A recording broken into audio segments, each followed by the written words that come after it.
बहुत ही अदब सहित फतेह अर्ज है जी।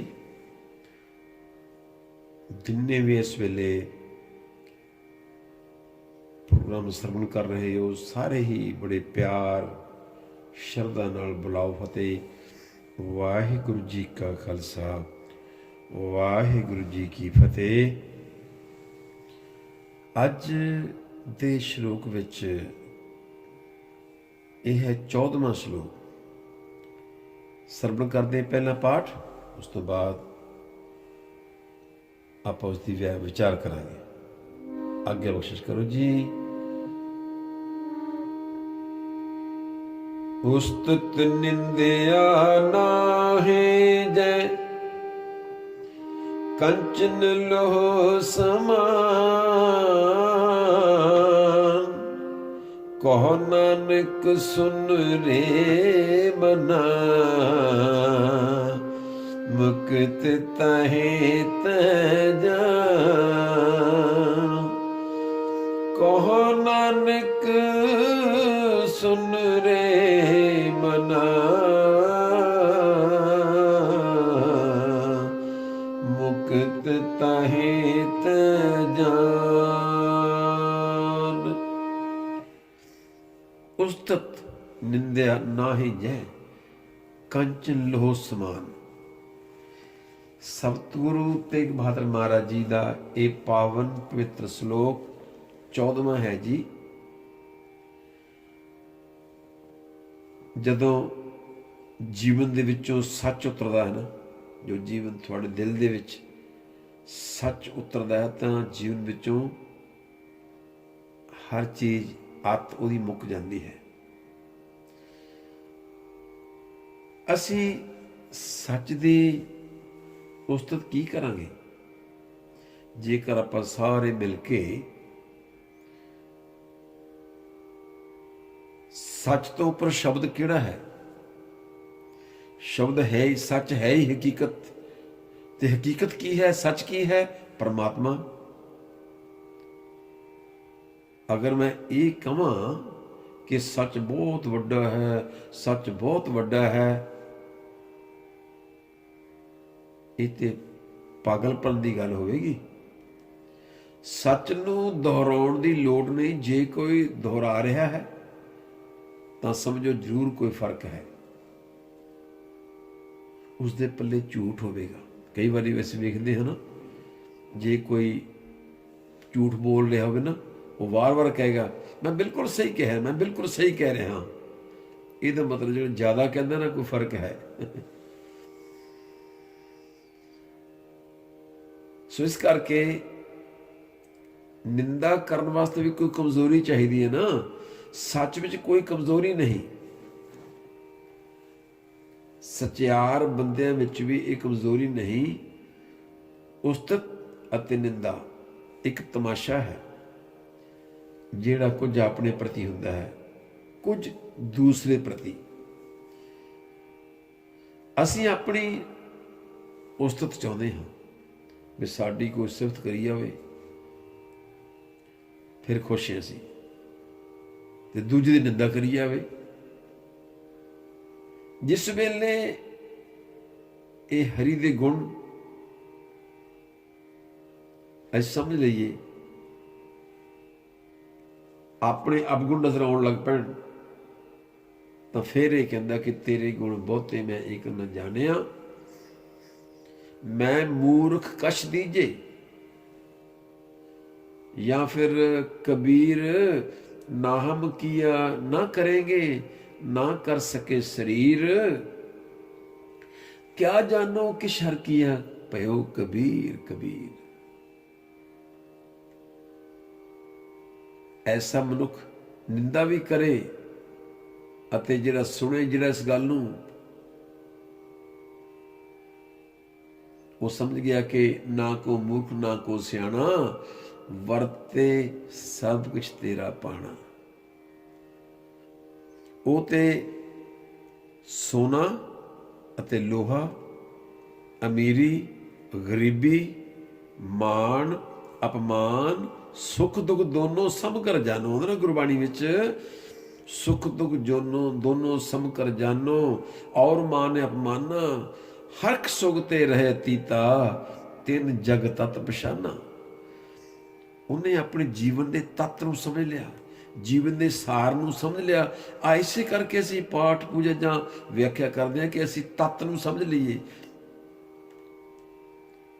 ਜੀਵਨ ਦਾ ਤੱਤ ਕੀ ਹੈ? ਜਦੋਂ ਇਨਸਾਨ ਦੇ ਜੀਵਨ ਵਿੱਚੋਂ ਉਸਤਤ ਤੇ ਨਿੰਦਾ ਮੁੱਕ ਜਾਏ ਤੇ ਇਹਦੇ ਵਿੱਚੋਂ ਹੰਕਾਰ ਤੇ ਈਰਖਾ ਮੁੱਕ ਜਾਏ। ਇੱਕ ਮੈਨੂੰ ਜਿਹੜਾ ਕਿ ਆਉਂਦਾ ਗੁਰਬਾਣੀ ਕਿ ਮਨ ਮੇਰੇ ਜਿਨ ਆਪਣਾ ਭਰਮ ਗੁਬਾਤਾ, ਤਿਸਕੇ ਪਾਣੇ ਕੋਈ ਨਾ ਭੂਲਾ ਜਿਨ ਸਗਲੋ ਬ੍ਰਹਮ ਪਛਾਤਾ।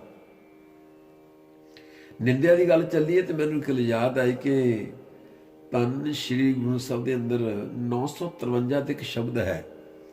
ਉਹਦੇ ਵਿੱਚ ਮਤਲਬ ਹਰ ਪੰਕਤੀ ਵਿੱਚ ਵੱਡੀ ਵੱਡੀ ਹਿਸਟਰੀ ਹੈ ਕਿ ਕੌਣ ਕੌਣ ਰੋਇਆ। ਸਹੰਸਰ ਦਾਨ ਦੇ ਇੰਦਰ ਰਵਾਇਆ, ਪਰਸਰਾਮ ਰੋਵੇ ਘਰ ਆਇਆ, ਅਜੇ ਸਰੋਵੇ ਭੀਖਿਆ ਖਾਏ, ਐਸੀ ਦਰਗਾਹ ਮਿਲੇ ਸਜਾਏ। ਜਿਹੜਾ ਸ਼ਬਦ ਹੈ ਨਾ, ਨਾਨਕ ਦੁਖੀਆ ਸਭ ਸੰਸਾਰ, ਉਹ ਸ਼ਬਦ ਇੱਥੋਂ ਸ਼ੁਰੂ ਹੁੰਦਾ। ਇਹਦੇ ਵਿੱਚ ਅਜੇ ਸਰਾਜ ਦੀ ਗੱਲ ਆਈ ਹੈ। ਸ਼ਾਇਦ ਸਾਖੀ ਸਰਬਣੀ ਕੀਤੀ, ਮੈਂ ਹੁਣ ਸਾਖੀ ਦਾ ਨਾਂ ਪੇਸ਼ ਕਰਾਂ। ਸਰਬ ਸੰਕੇਤ ਮਾਤਰ ਹੀ ਅਰਜ਼ ਕਰਾਂਗਾ ਕਿ ਅਜੇ ਸਰਾਜੇ ਨੇ ਕਿਸੇ ਚੰਗੇ ਫਕੀਰ ਨੂੰ ਦਰ ਤੇ ਆਏ ਮੰਗਣ ਆਏ ਨੂੰ ਲਿੱਦ ਪਾ ਦਿੱਤੀ ਸੀ ਮਜ਼ਾਕ ਨਾਲ। ਉਹਨੇ ਕਿਹਾ, ਇਹ ਵਧੇ ਫੁੱਲੇ ਤੁਹਾਡਾ ਦਾਨ ਜੀ। ਆਪਾਂ ਹਮੇਸ਼ਾ ਹੀ ਕਹਿੰਦੇ ਹਾਂ, ਦਾਨ ਬਦਲਣ ਲੱਗ ਪਿਆ। ਫਿਰ ਵਸ਼ਿਸ਼ਟ ਜੀ ਮਿਲੇ, ਕਹਿੰਦੇ ਬੜਾ ਵੱਡਾ ਤਾਂ ਢੇਰ ਲੱਗੀ ਜਾਂਦਾ ਤੇਰਾ, ਲਿੱਦ ਇਹ ਤੈਨੂੰ ਖਾਣੀ ਪੈਣੀ ਆ ਜੋ ਤੂੰ ਫਕੀਰ ਨੂੰ। ਉਹ ਫਕੀਰ ਬੜਾ ਮਾਕੂਲ ਫਕੀਰ ਸੀ, ਉਹ ਵਚਨ ਕਰ ਗਿਆ, ਦਹਿ ਦੁਨੀਆ 70 ਆਖਰ, ਇਹ ਵਧੀ ਜਾਂਦੀ ਹੈ। ਕਹਿੰਦਾ ਫਿਰ ਕੀ ਕਰਾਂ ਮੈਂ? ਕਹਿੰਦੇ ਆਪਣੀ ਨਿੰਦਿਆ ਕਰਾ ਹੁਣ ਤੂੰ। ਅੱਜ ਇਸ ਰਾਜੇ ਨੇ ਲਿੱਦ ਮੁਕਾਉਣ ਲਈ ਆਪਣੀ ਨਿੰਦਾ ਕਰਾਉਣੀ ਚਾਹੀ। ਕਿਹਨੂੰ ਕਿਹਾ? ਵਸ਼ਿਸ਼ਟ ਨੂੰ ਜਾ ਕੇ ਕਿਹਾ, ਤੂੰ ਮੇਰੀ ਨਿੰਦਿਆ ਕਰ। ਕਹਿੰਦਾ ਨਾ ਨਾ, ਤੂੰ ਆਪਣੀ ਲਿੱਦ ਆਪੇ ਹੀ ਖਾ, ਮੈਂ ਕਿਉਂ ਖਾਵਾਂ? ਮੈਂ ਤੇਰੀ ਨਿੰਦਾ ਕਿਉਂ ਕਰਾਂ?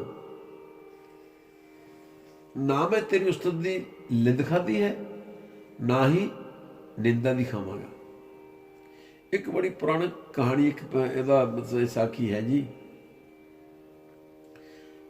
ਇਹ ਕੀਤਾ ਦਾਨ, ਦਾਨ ਦਾ ਗੁਮਾਨ ਲੋਕਾਂ ਤੋਂ ਕਰਾਈ ਉਸਤਤ, ਇਹ ਸਿਰਫ ਲਿੱਦ ਇਕੱਠੀ ਕਰਨ ਵਾਲੀ ਗੱਲ ਹੈ, ਇਸ ਤੋਂ ਜ਼ਿਆਦਾ ਕੁਝ ਵੀ ਨਹੀਂ।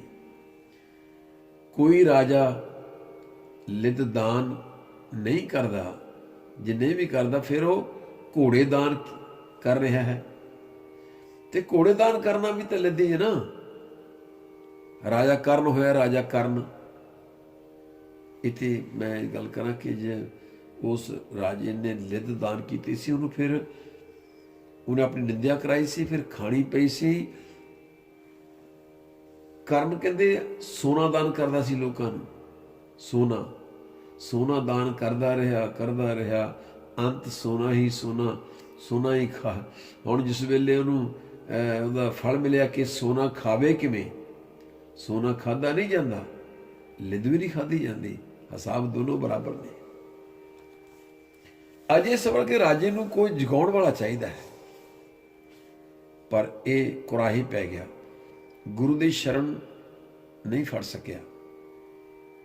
ਪਹਿਲਾਂ ਧਨ ਖਰਚ ਕਰਕੇ ਉਸਤਤ ਕਰਵਾਉਂਦਾ ਰਿਹਾ, ਫਿਰ ਘੋੜੇ ਦਾਨ ਕਰਦਾ ਰਿਹਾ, ਫਿਰ ਨਿੰਦਾ ਕਰਾਉਣ ਦਾ ਚਾਅ ਜਾਗ ਪਿਆ।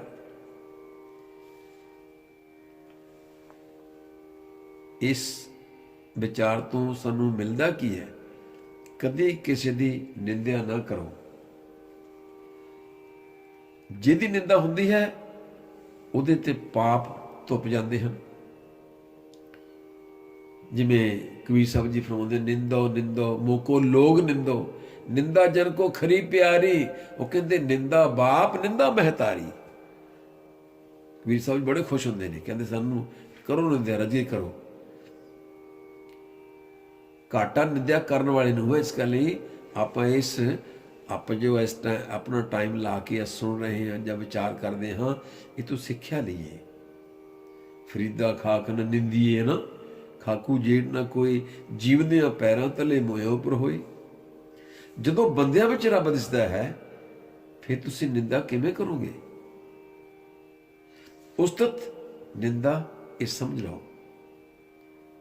तो ये समझ लिए कि तुसी जिन्हों ये समझ आ गई, तुसी ये समझ लो कि तुसी जिस काम लिए संसार ते आए सी, तुसी काम अपना पूरा जीउंदे जी कर लिया, मर के पूरा नहीं हुंदा है।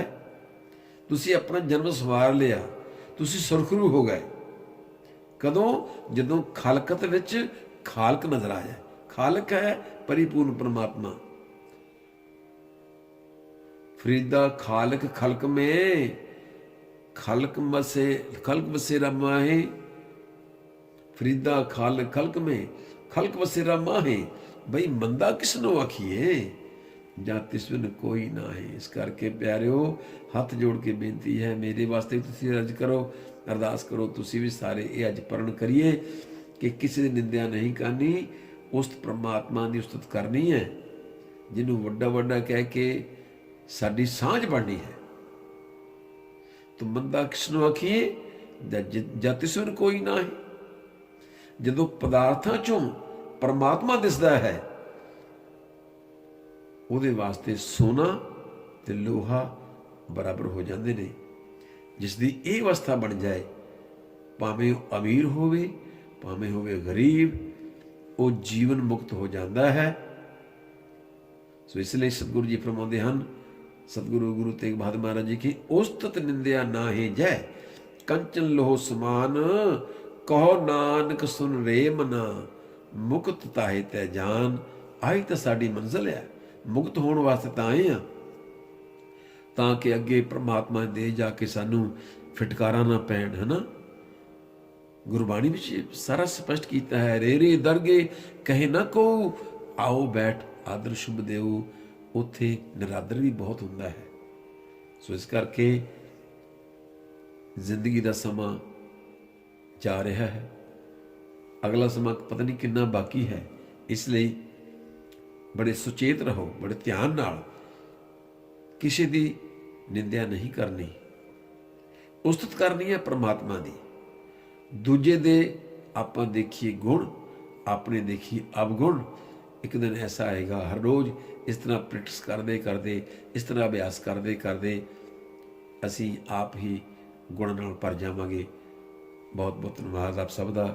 ਆਪ ਜੀ ਹਰ ਰੋਜ਼ ਪ੍ਰੋਗਰਾਮ ਸਰਵਣ ਕਰਦੇ ਹੋ, ਅਤੇ ਜ਼ਰੂਰ ਇਸ ਪ੍ਰੋਗਰਾਮ ਨੂੰ ਤੁਸੀਂ ਸਬਸਕ੍ਰਾਈਬ ਕਰ ਲਓ, ਲਾਈਕ ਕਰੋ, ਤਾਂ ਕਿ ਆਪਣੇ ਹੋਰ ਦੋਸਤਾਂ ਮਿੱਤਰਾਂ ਨੂੰ ਭੇਜੋ ਜੀ।